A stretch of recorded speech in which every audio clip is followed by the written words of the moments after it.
semana, ya es nuestro tercer bloque de este programa. Y como lo prometimos, tenemos a nuestro entrevistado del programa el día de hoy. Él es Marcelo Ramal, es dirigente nacional de Partido Obrero La Tendencia, es economista y docente universitario y fue legislador de Cava. Muy buenos días, Marcelo, muchas gracias por estar acá con nosotros nuevamente. ¿Qué tal? ¿Qué tal? Buenos días. Gracias a ustedes por la invitación. No, gracias a usted por darnos su tiempo y charlar con nosotros. Bueno, Marcelo, queríamos preguntarle básicamente lo principal, ¿qué piensa del acuerdo con el fondo y de la movilización grande que de alguna manera se invisibilizó, la movilización en contra de este acuerdo, ¿no? Sí, bueno, creo que el acuerdo va a agravar la crisis del país, va a conducir a una situación no solamente de mayor miseria social, de mayor caída del salario, de las posibilidades de empleo, sino que a término y más temprano que tarde, a una nueva cesación de pagos.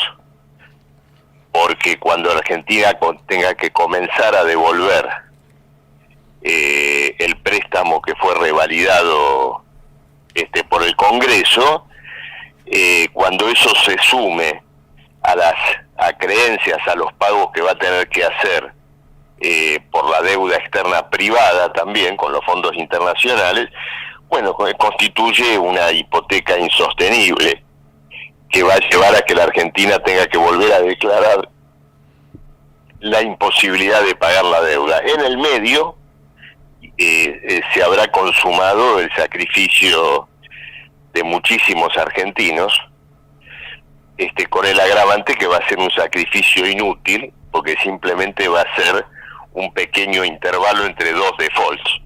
Eso es lo que le puedo decir de lo que se está sancionando en estos días. Es decir, que no es un acuerdo que evita el default, o sea, como que siempre se ponía como si no se hace este acuerdo, vamos al default, pero de todas maneras, por lo impagable, por el monto, digamos, porque es un monto impagable, no iríamos igual a la misma consecuencia, digamos. Sí, Argentina simplemente interrumpe el default o lo posterga por 2 o 3 años a costa de un terrible ajuste contra la población. Dentro de 3 años esto se reabre y volvemos a tener la crisis planteada hoy, si es que en el medio el default no se vuelve a plantear como resultado de que la Argentina tampoco puede cumplir con estas revisiones trimestrales que el fondo va a hacer sobre la economía argentina. Por ejemplo, si las tarifas no suben un 80% como está planteado realmente en la letra chica de este acuerdo, bueno, el Fondo Monetario puede cancelar el acuerdo y por lo tanto reclamar la deuda que hoy se posterga. Claro, es decir, tenemos un país sometido ahora a un régimen de vigilancia o de extorsión permanente, que es este sistema de revisiones que el fondo ha impuesto. ¿Y usted piensa que esto que plantean, los que defienden este acuerdo dicen, pero en este caso no va a haber ni reforma laboral ni reforma previsional mostrándolo como un logro? ¿Es tan así eso? ¿O realmente va a haber, o ya hay de hecho una reforma laboral y previsional? Mire, ocurre lo siguiente. Por un lado está, digamos, la letra chica del acuerdo que disimula sus verdaderos propósitos. Por ejemplo, cuando se plantea la reducción del déficit fiscal, los niveles de reducción de déficit que se plantean allí van a tocar inevitablemente las jubilaciones. Entonces, ¿cómo se va a llevar adelante la reforma previsional? Ustedes imagínense lo siguiente, la inflación de este año va a tener un piso del 50%. Y el gobierno eliminó a la inflación de la fórmula de ajuste de los saberes. Esto fue en la ley que se votó en diciembre del 2019. Entonces, la perspectiva del acuerdo es llevar las jubilaciones a niveles de miseria. Con esos niveles, el gobierno luego va a poner en marcha este régimen pérfido del aumento voluntario de la edad jubilatoria, que consiste en lo siguiente: cuando llegas a los 65 años, tenés dos opciones: o seguís trabajando, ganando lo que ganes, 60.000, 80.000 o 100.000 pesos, o jubilarte con 30.000 claro, o 40.000. Entonces, frente a esa situación, es indudable que la gente va a seguir trabajando hasta los 70 años, y si puede, seguirá trabajando más. Es decir, que se está llevando adelante una reforma previsional de facto, claro, que tiene que ver con el nivel bajísimo de los saberes previsionales. Esto por un lado. Luego, con la reforma laboral, ya no estamos en la letra chica, sino en la letra no escrita, y tiene que ver con lo siguiente. La burocracia de los sindicatos ya se ha comprometido a hacer su aporte a este acuerdo con una revisión de los convenios colectivos. Y el propio presidente Fernández anunció en el Congreso, el 1 de marzo pasado, una ley de empleo joven, que siempre este tema del empleo joven sí, es el recurso característico para justificar planteos de flexibilidad laboral. exactamente. Con la idea neoliberal, porque esta gente se dice nacional y popular, pero las ideas neoliberales siempre afloran, con la idea neoliberal que los jóvenes no consiguen trabajo porque no aceptan normas laborales más flexibles. Claro, la culpa Entonces, siempre no de es los convenios. cierto, claro, no es Claro. cierto que esto se logra sin reforma previsional y sin reforma laboral. Las dos están en la agenda de lo que va a venir. Bien, sí, lamentablemente es lo que más o menos lo que venimos analizando y esto sí, siempre es cuando se habla de, porque es un tema, ¿no? Esto de, bueno, vamos a poder elegir trabajar hasta los 70 años, por ejemplo. Eso también deja fuera que ingresen los jóvenes al trabajo, a la Por fuente de supuesto, trabajo. bueno, comparto totalmente tu observación.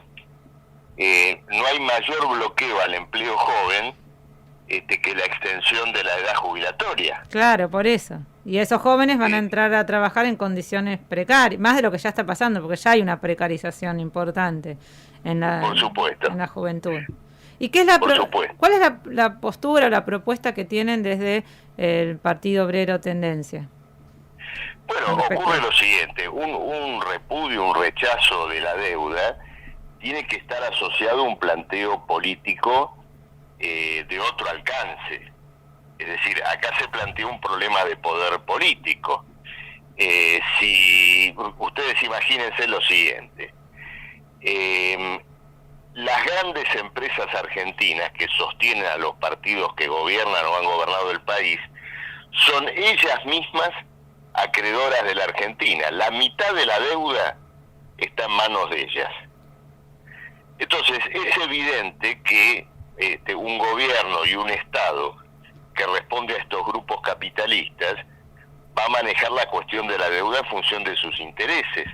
Lo que necesita Argentina es un gobierno de trabajadores, es decir, un gobierno responsable ante la mayoría trabajadora, no ante los grupos capitalistas, que rechace el pago de la deuda como parte de un planteo de centralización económica, de reorganización de la banca, del comercio exterior, y que además haga un planteo internacionalista de movilización de los trabajadores frente al cuadro más general de las deudas.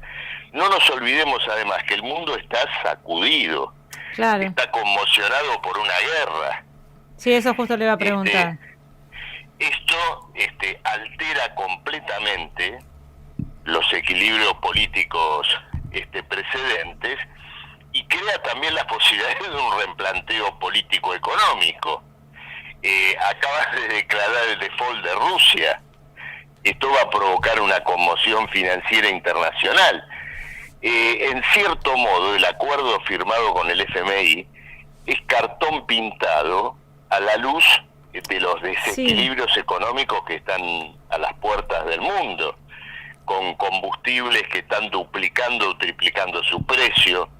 Lo mismo pasa con el valor de los alimentos. Entonces, es un momento para hacer un replanteo político y económico de otro alcance. Y acá en la Argentina simplemente lo que se ha hecho en estos días es sancionar una suerte de régimen de miseria vitalicio para todos los que en la Argentina viven de un trabajo o de una jubilación. Claro, claro. Sí, nosotros justamente nos planteamos al principio del programa cómo esto, porque en los medios se ve esto charlábamos, ¿no? Se ve esta discusión del poroteo, de los votos, de ver si llega, si Máximo Kirchner, si todo como si fuera una cuestión de figuras y en realidad el tema es acá cómo lo va a pasar la gente, la persona de a pie, el que ahora hoy no puede comprar un kilo de pan, ¿no? Parece que eso es lo principal y lo que nosotros nos tiene que preocupar, ¿no? Por supuesto es así, y que vos nombraste a Máximo Kirchner, pero digamos un sector político que frente a esto no abre la boca y simplemente al momento de apretar un botón en el diputado vota el voto en contra, es una manera sinuosa de apoyar la política del FMI. Tenía que haber hablado. Yo levanto la mano en contra para ver si me salvo yo, pero no hago nada para impedir este acuerdo. Presentaron un documento, un documento fue, pero no. Sí, un documento que es vergonzoso, porque rechaza el sistema internacional de la deuda, rechaza la función del Fondo Monetario Internacional y del capital financiero sobre países como la Argentina. Acusa al ministro Guzmán de no haber negociado suficientemente bien. ¿Y quién puede determinar eso? No tiene ningún valor, es simplemente para, quedarse en la banquina, en la vereda, esperar el evidente fracaso de toda esta política y después poder decir, yo no fui. Pero con esas duplicidades políticas, el pueblo argentino no va a conseguir ninguna de las cuestiones que se propone, no cabe la menor duda. Claro. Acá mi compañero Gabriel le quiere hacer una pregunta. ¿Cómo no? Hola Marcelo, ¿cómo le va? ¿Qué tal? ¿Cómo estás, Gabriel? Le hago una consulta más bien técnica que he escuchado en algunos espacios de la izquierda y que en otros espacios no los escucho tanto. La composición de la deuda respecto a, por ejemplo, que el 55% son privados locales. ¿Me podría explicar, como para la gente común, digamos que no tenemos tanta formación en economía, cómo es esta composición de la deuda y qué significa ese lobby que existe tanto interno como externo? Bueno, es sencillo. Si yo, por ejemplo, o vos, contás con unos ahorros y decidís comprar títulos de la deuda pública argentina en dólares, es decir, los pagarés de deuda que están emitidos en dólares, es decir, que el Estado en su momento tendrá que devolverte en moneda dura, en divisas, bueno, pasás a ser un acreedor de la deuda externa argentina. No importa si vivís en Morón, en Salta o en Nueva York. Desde el punto de vista del compromiso que tiene el Estado con vos, eso forma parte de la deuda externa, porque cuando se tenga que cancelar, esos dólares salen del circuito del Estado argentino, pasan a ser una tenencia tuya. Naturalmente, no somos ni vos ni yo los que compran, al menos principalmente, Claro. los títulos de la deuda externa argentina, sino grandes empresas o bancos que tienen esos títulos en sus carteras de inversión. Pero eso es lo que significa que una parte importante de los capitalistas argentinos son acreedores de la deuda externa.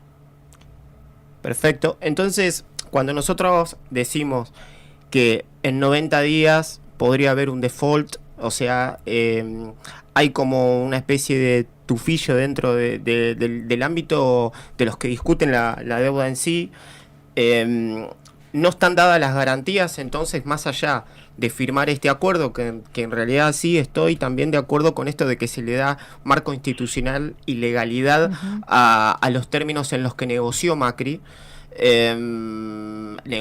Quiero decir, cómo asumió como jefe de Estado la deuda pública. ¿Cómo es eso de que en 90 días, habías dicho algo, lo habías dicho claramente, pero no, digo como para... Lo de las revisiones trimestrales, o sea, en 90 días viene una misión del fondo. Perfecto. Entonces va a decir lo siguiente: bueno, muy bien, ustedes se comprometieron a reducir los subsidios a las tarifas públicas. ¿Cuánto redujeron de esos subsidios? O lo que es lo mismo, ¿cuánto aumentaron las tarifas?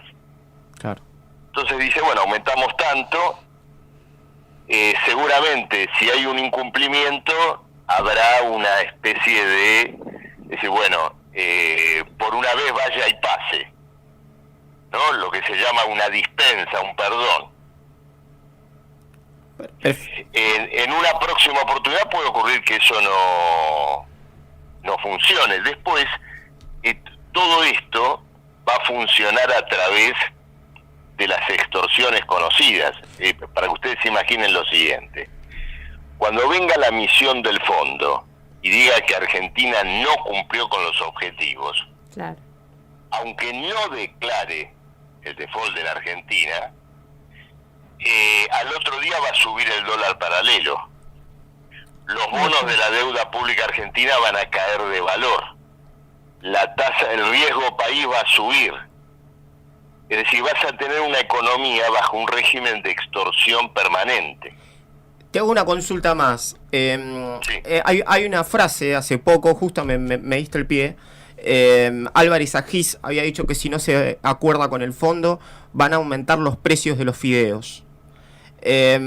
¿Cómo es esto? ¿Qué postura tendrías vos respecto a esta frase grandilocuente de Álvarez Agis? Mira, los precios de los fideos van a aumentar igual por la guerra de Ucrania, y con mucha más trascendencia digamos que lo que ocurre con el propio default eventual de la Argentina. Son frases que se crean simplemente para defender el orden existente. Claro. No tiene otro sentido. Ahora, lo que no le escucho decir a Álvarez Agis es otra cosa, a pesar de que lo tuve de alumno, pero no le escucho decir Qué interesante. que si aumentan los fideos, tienen que aumentar el salario. Claro, exactamente. Parece como una retórica en de que sí o sí estamos obligados a firmar porque es el mejor mundo posible. Digamos, eso es como que también hay una línea y me gustaba la idea de que usted tenga una opinión concreta. Marcelo es docente de la UBA en la Universidad de Quilmes, ¿cierto? ¿No? Exactamente. Así es, sí, sí. Bueno, en ese sentido, usted entonces ya está claro, digamos, en el panorama que la izquierda está discutiendo. Y también hay otra frase más que la dijo, nada, doy los nombres propios, pero simplemente para que usted haga una reflexión sobre el caso. Anoche Jorge Altamira dijo que si se firma con el fondo, vamos a tener necesariamente un 70% de pobreza. Sí, estoy convencido. Estoy convencido de eso, es decir, este es el sentido del acuerdo. Ustedes se dan cuenta que con un aumento de tarifas del nivel que se habla hoy, digamos, la capacidad de compra de todas las familias que hoy tienen un salario que apenas supera la canasta de pobreza pasan a estar por debajo de la canasta de pobreza. Es estrictamente así como lo señaló Altamira ayer. No, y además también cuando se habla también del aumento de salarios, de las paritarias, tenemos que tener en cuenta que un 50% de los trabajadores del país trabajan en el sistema informal, digamos, sea monotributo, sea trabajo negro, y realmente... Por supuesto, y quedan afuera de los ajustes paritarios. Y ese sector es el más castigado y uno... Esto se ve en la calle, porque uno también por tener un poco de charla y de hablar con los vecinos, con la gente... contacto social. Esta sensación de que todo el mundo dice, pero cada vez trabajo más y gano menos y no me alcanza para nada. Entonces uno se retrae, cada vez compras menos, no sé, no te puedes comprar, no sé, ropa, por ejemplo. O sea, se destina todo estrictamente a la comida y no te das un gusto de decir, bueno, me voy a comprar, no sé, voy a cambiar el teléfono, voy a comprar, no sé, un adornito para la casa. O sea, entonces todo eso nos va perjudicando a todos. O sea, Claro, o cambiás el teléfono al costo de tener que privarte inclusive de alimentos. ¿Sí? Porque cualquiera sabe que la canasta alimentaria hoy no es la misma que hace 10 años. No. Consumir verduras, frutas, hoy es prohibitivo. Sí, eso lo hablábamos acá, sí. Sí, por ejemplo, no sé, lo que comíamos nosotros cuando éramos chicos, uno podía ser una familia humilde, pero no sé, comías milanesa, ahora es imposible. Tal cual. Yo siempre lo bajo al llano porque, bueno, es una forma también de me parece perfecto y nosotros aparte como militantes políticos que buscamos trabajar y organizar justamente a los de abajo, a los trabajadores, tenemos esa percepción, no te quepa la menor duda. Marcelo, para concluir, ¿Cómo ve la organización actual de la clase obrera? ¿Cree que es posible que se está organizando, que hay una mayor toma de conciencia de todas estas cuestiones? ¿O no? ¿O hay que esperar? ¿O falta? ¿O no? Bueno, a ver, ocurre lo siguiente. Vos fíjate que uno de los grandes apoyos que tiene esta política fondomonetarista es la burocracia de los sindicatos. Sí. Ellos la CGT ha cerrado filas con el acuerdo con el FMI. Entonces, esto indudablemente crea, por un lado, una especie de tapón sobre las organizaciones obreras. Pero como todo tapón, su efecto es contradictorio, porque cuando la presión sube, la posibilidad de que el tapón vuele por los aires es cada vez más cercana. Y yo creo que en los sindicatos se está generando esa olla a presión. Por ahora a través de una gran inquietud, que es esto que ustedes comentaban. ¿Qué pasa con nuestro salario? ¿Qué pasa que no alcanza? ¿Por qué no tenemos trabajo suficiente? Entonces, ahora va a empezar seguramente una gran deliberación, que nosotros tenemos que promover. Deberíamos hoy, en este momento, estar trabajando, me refiero a la militancia, a la izquierda, en la organización de plenarios, reuniones abiertas de delegados, de trabajadores, para discutir toda esta situación, comenzar a hacer una acción a través de actos, a través de movilizaciones, a lo mejor todavía zonales, circunscriptas, y ir creando, digamos, la atmósfera política y social para una gran reacción contra lo que está sucediendo hoy. Finalmente, en América Latina, en los últimos años, las grandes rebeliones populares, las grandes huelgas generales arrancaron de abajo, como pasó en Colombia, pasó en Ecuador. La pandemia tuvo un efecto, podríamos decir, de aplastamiento, de confinamiento durante un periodo muy largo. Pero indudablemente que las cosas se están modificando y hoy es un momento para llevar adelante una gran explicación de todo lo que está ocurriendo e ir avanzando en esa organización. Bueno, en Chile el presidente Boric surge también de las movilizaciones populares. ¿Cómo lo ve a eso? ¿Es realmente va a llevar adelante un programa de izquierda o no? ¿O es por ahí un progresismo? Creo que él ha buscado, desde que principalmente ya se consagró como presidente, dar señales poderosas de que a ese gran movimiento de rebelión popular le quiere colocar límites. va a enfrentar desafíos muy importantes. El sistema jubilatorio privado en Chile está destruido. Si lo pretende defender, una gran parte de los que lo votaron y se movilizaron van a vivir un choque con él. Digamos, el mandato de los que se movilizaron en aquel octubre del 2017 no es, indudablemente, que las cosas en Chile sigan como están. Seguramente. Esta es la gran contradicción que va a vivir Boric ahora. Seguramente. Bueno, veremos cómo se va dando todo. Seguro. Marcelo, la verdad que le agradecemos mucho por su tiempo, Muchas gracias, por esta Marcelo. entrevista, No, por favor. y quedamos en contacto para seguir conversando. Cuando quieran. Muchísimas Cuando gracias. quieran. Un abrazo a todos. Chao. Abrazo enorme. Bueno, estábamos hablando con